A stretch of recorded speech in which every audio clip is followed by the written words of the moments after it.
We are at the other side of Verdun. I took a little walk and came over to this lovely little park.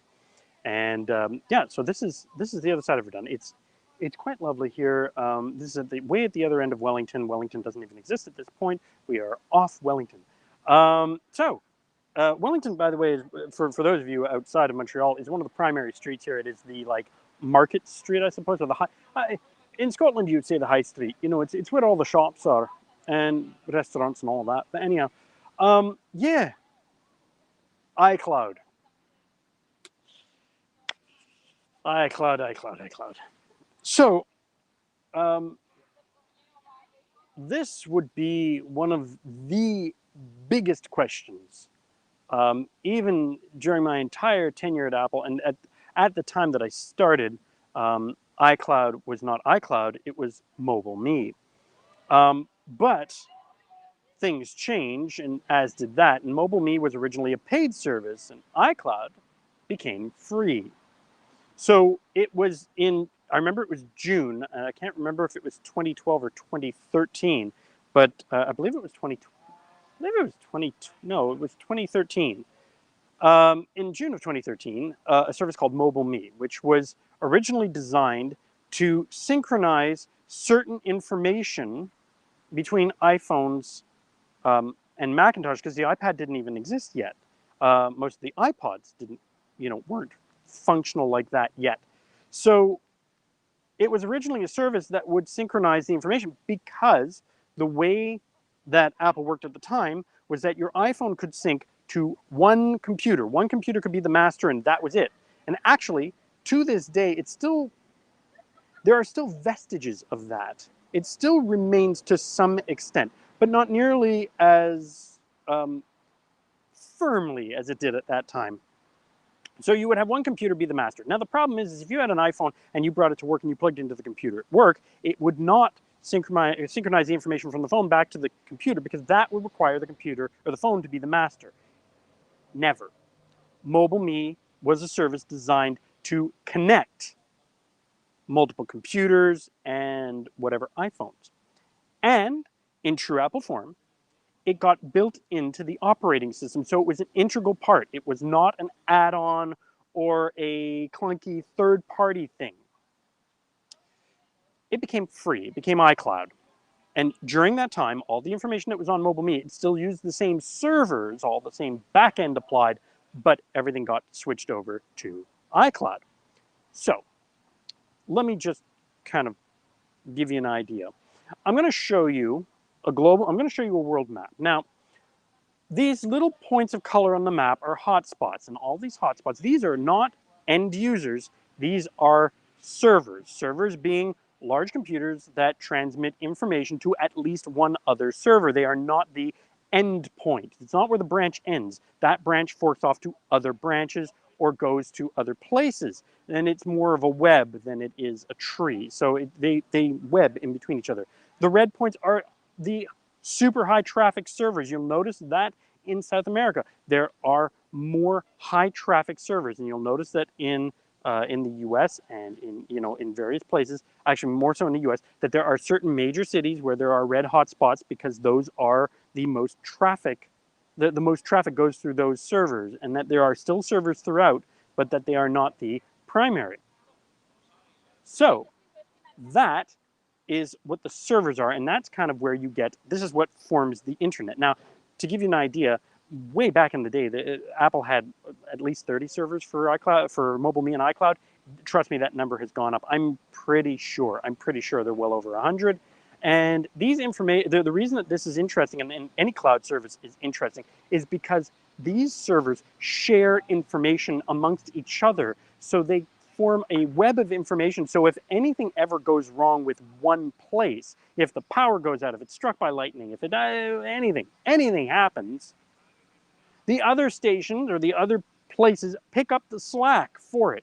So all these cloud services, whether it's iCloud, Dropbox, Mega, any of them, they have redundancy across, and especially the larger ones like Amazon Cloud and iCloud and all of them, they have redundancy around the world.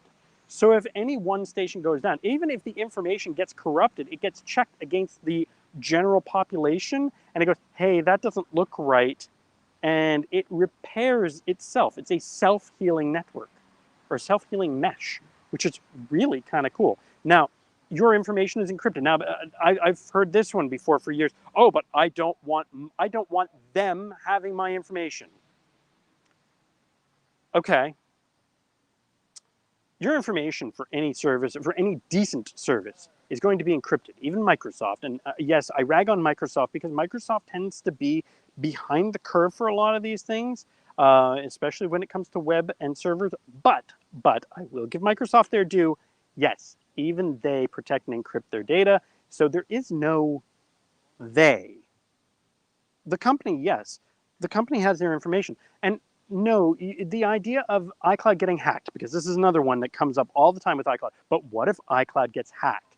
It's like blowing a hole in the side of a grain silo or breaking a hole in the side of a grain silo. You can have grain from 16 companies in there and it's going to come out, or it's like shredded paper. It's encrypted. So only your account can reconstitute that information to anything coherent. If anyone ever broke into the server in general, they would get mountains and mountains and mountains and mountains and mountains of garbage, like shredded paper. They can't do anything with it. So anyway, moving on. iCloud, it's not to say it can never be hacked, but it's not going to do anything. And individual accounts could be hacked, but they have to have a really good reason. Like, they have to get paid for it. Like, they have to have a reason to go after you. So anyway, moving on, we'll talk about, I talked about security before, and we'll talk about security again. So the inside of these server places look kind of like this. And if you go into the rows, you'll actually get more of this. These are just rack mount, they're called rack mount servers, and they are just servers on servers on servers on servers on servers, and storage, storage, storage, storage. That's really what a server farm, it's referred to as a server farm or as a node, looks like. Some are larger, some are smaller. The smallest one, I've been in a small one. Those rooms are cold. Humans don't generally go in there. You need a winter coat. Even in the middle of summer, you need a winter coat. So you would go into these server rooms only to open up what is referred to as a cage, or all those are referred to racks or cages. Cages have doors. And you would repair something on site, but that's because something physically needs to be changed.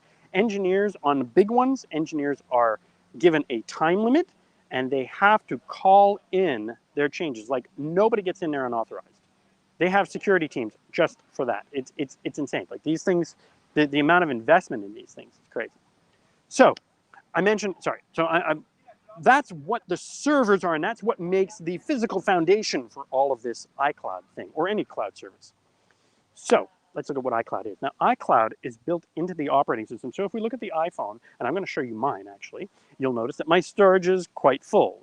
Yes, I put a lot on my iCloud, and I pay for more storage. I use Apple One, which is a great service that combines a whole bunch of services together, and instead of paying my family plan for Apple Music and my storage separately, it's all bundled into one, and I get Arcade and TV Plus effectively free.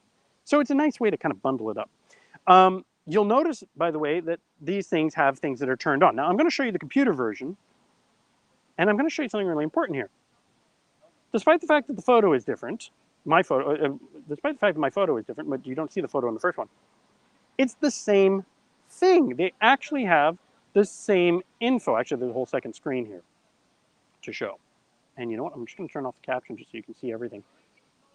There we go. All right. There is, and my iPhone one, I have over 100 apps, so trust me, that list goes on for a long ass time. But there you go.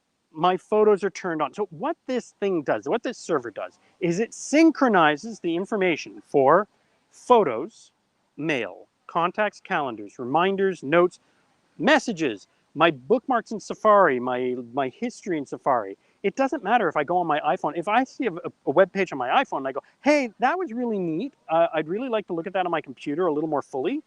I can just go into the history on my computer, and it's the same as the phone, and vice versa. They all share their history. They all share their relative info. The other thing that's cool is that you can actually, and I actually use this one. I don't know, maybe you guys will too. If you have two Apple devices, you can copy on one and paste on the other.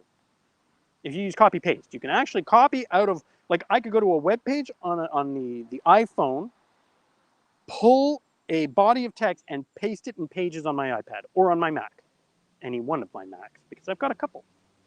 So it doesn't matter which one. You can move back and forth between devices. Um, Game Center saves your progress. What else? What else is on that list? Let's go. Let's kind of go in there. Yeah. So the bookmarks, the messages, everything that's been through my messages is in there. My notes. My notes is very interesting. My notes and notes can on specifically on iCloud. Oh, hit the wrong button there. Notes on iCloud can actually be password protected, and they are password protected throughout all of your devices and are double encrypted. It means that they are impossible to get into unless you know the password. Or, and the beauty of Apple, of course, Face ID or Touch ID, you can use that too in lieu of the password. So it's really, really nice to kind of get into that. Yeah, the photos. Now, there's a lot of mystery about the photos, and I really have to address this because this is the biggest one that people don't understand. And I know I'm going to go long tonight, but I hope you guys will really take something away from this, and I will talk about the photos more specifically. Everything else just synchronizes. It's very simple. The photos, on the other hand, do something really neat. If you turn on photos, what photos does is it says, okay, if you take a photo, the second I have Wi-Fi, I am going to take the original and I am going to hold it on the server. The original will remain on your phone for a period of time. However, if you neither look at or do anything with this image in the next 7 days, I will delete the full version from your phone. I will keep the thumbnail. I will keep, so you can look at what it looks like. You can see the low-res version for your device. So the device optimized. It takes the image exactly the right size for the device it's on to show it well enough that it looks good. And it will only download. It will only download when you ask to share, when you zoom in to look at more detail. And you will notice very quickly, usually depending on the speed of your connection, in the bottom right corner, a little radar. And that is downloading the full image, and the image gets clearer very quickly. And it's really fast. If your internet is really terrible, you might actually see that wheel go for a second, or if you go to share something like a video and it hasn't been touched on your device for a long time, it will say preparing. Well, what it's doing is it's going to iCloud to pull the full version onto your device to be able to share it out.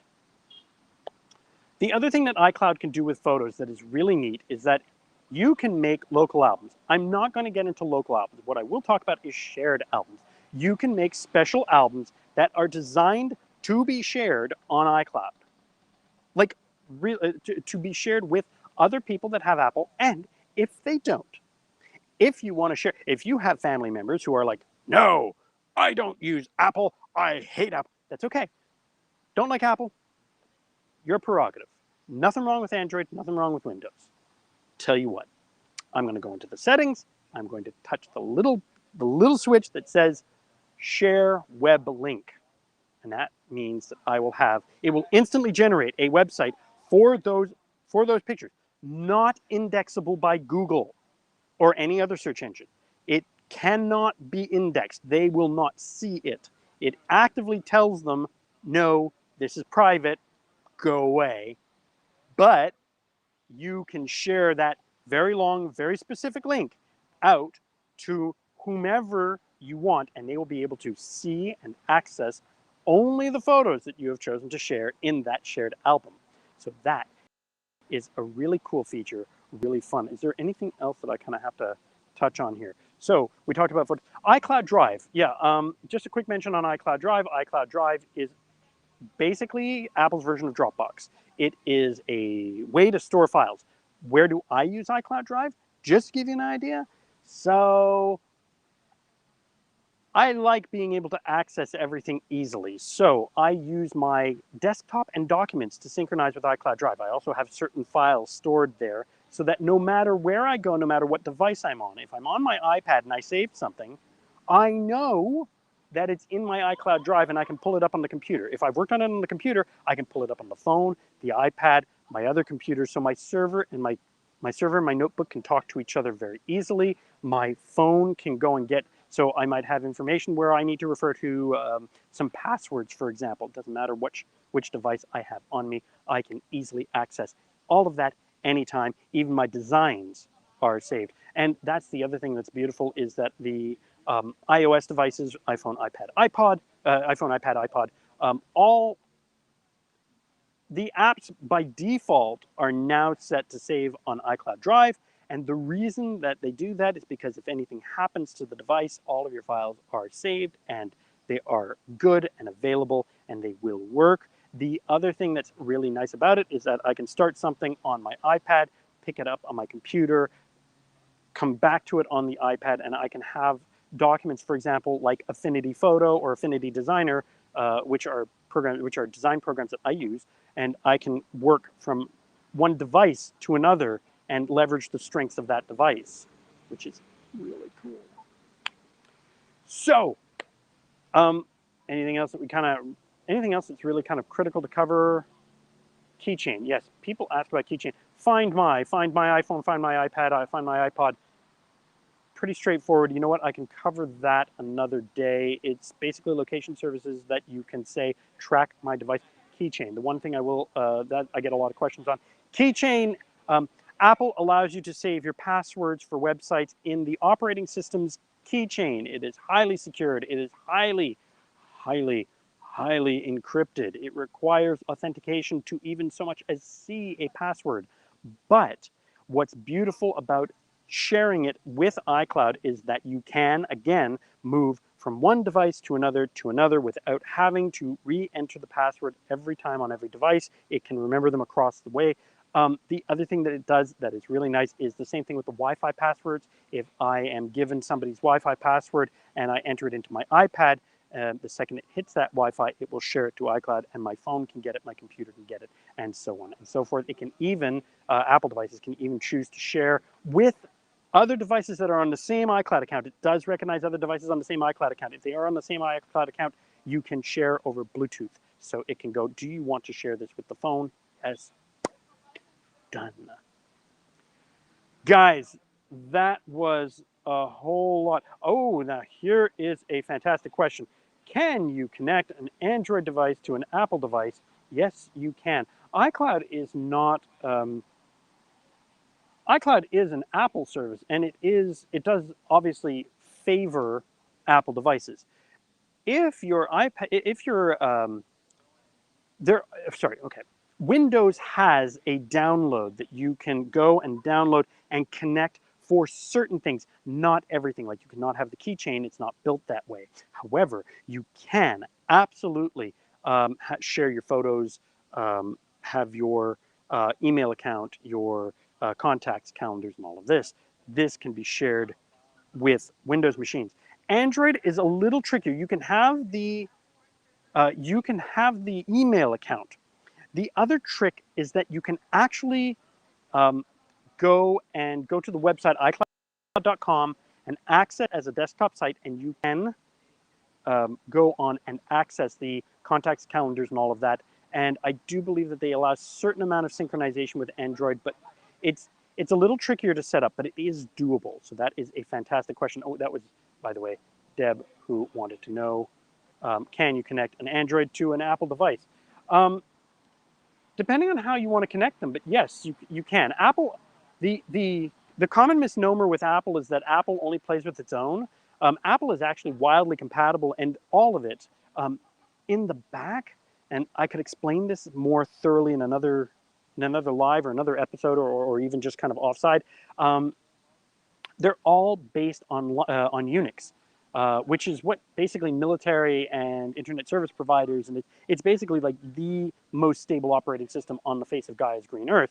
And these things are spectacular, and it is massively compatible. But Windows doesn't always like to play with Unix formats. Windows likes to play with its own. So Android kind of mix and match. You know what? Let's talk more about exactly what you want to connect and how. But yes, generally it's doable. So I'm gonna leave you guys with that tonight. I will see you tomorrow at 6:45, And I hope that you guys enjoyed this very information-packed live. And I look forward to seeing you guys tomorrow at 6:45, where I am not exactly sure. I've got a few ideas, and I'm not sure which one I'm gonna lean towards, but we're gonna have some fun. See you guys tomorrow.